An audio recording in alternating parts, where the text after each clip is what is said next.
Star Wars The Rise of Skywalker is now just 100 days away from its official release by writer and director J.J. Abrams and Chris Terrio, as well as creator George Lucas. This is Mike Zero. Make sure to subscribe if you're new to the channel for future Star Wars content.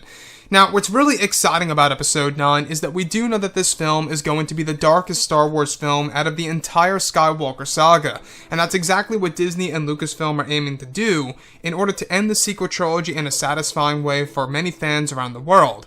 Now, the great thing about this film is that we will be learning more about Palpatine, Rey, and Kylo Ren and exactly what their interactions are going to look like on the big screen. Now, these past couple of weeks or so, we've been learning a whole lot more about this film, and when it all comes down to one of the concept art descriptions, this is where things begin to get very intriguing for Episode 9. Now, specifically, shot descriptions consisting of a sequence where it's explained that Rey is inside of a strange cave, where she is said to be meditating with Palpatine's Sith holocron, to understand the ways of the dark side and how dangerous it really can be. It's explained that as she does this, she holds the holocron where she begins to hear Palpatine's voice reaching out to her, telling her the code of the first Sith, where one of the scenes is actually said to involve a vision of Dark Rey, wielding a double-bladed red lightsaber, where the face of Rey starts off as young, and eventually rapidly ages where Rey gains yellow Sith eyes.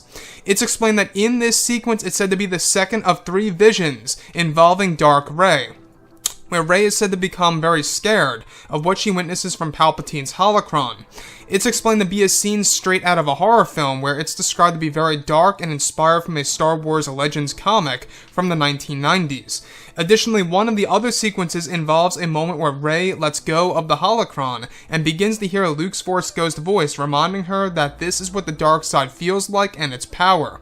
So let's go over a couple of parts about this. Now, we do know that Episode 9 is going to have a lot of dark tones just like this, that's going to dig into Star Wars Legends, as well as revealing new elements of course, the Star Wars franchise that fans have never seen before on the big screen, for the characters of course, Rey, Kylo, and Palpatine, which, by the way, are going to be the 3 main characters of this movie. They really are the focus of Episode 9 and exactly where things are going to go for the very end of the sequel trilogy. So, I want to go over Palpatine's holocron. Now, this holocron was said to be recovered by Rey from Luke Skywalker's hut on Ahch-To when she went over there during the events of The Last Jedi and took it just before she left on the Falcon and stored it within there.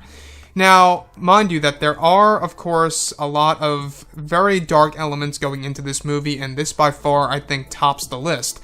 Because Dark Rey is going to be a big part of Episode 9. It's actually said that there's a total of 3 visions related to Dark Rey that are going to be initiated by Palpatine himself from afar in the unknown regions, tapping into Rey's mind.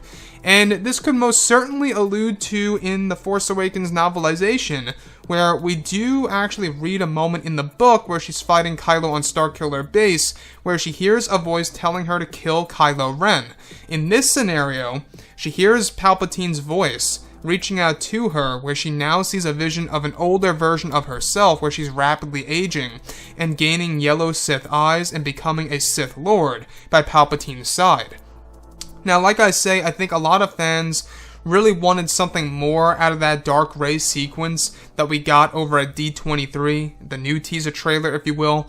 A lot of fans were really just hoping that it would be something more than a vision, and that's exactly what it seems to be as at this point right now. Nothing more than just a vision, right?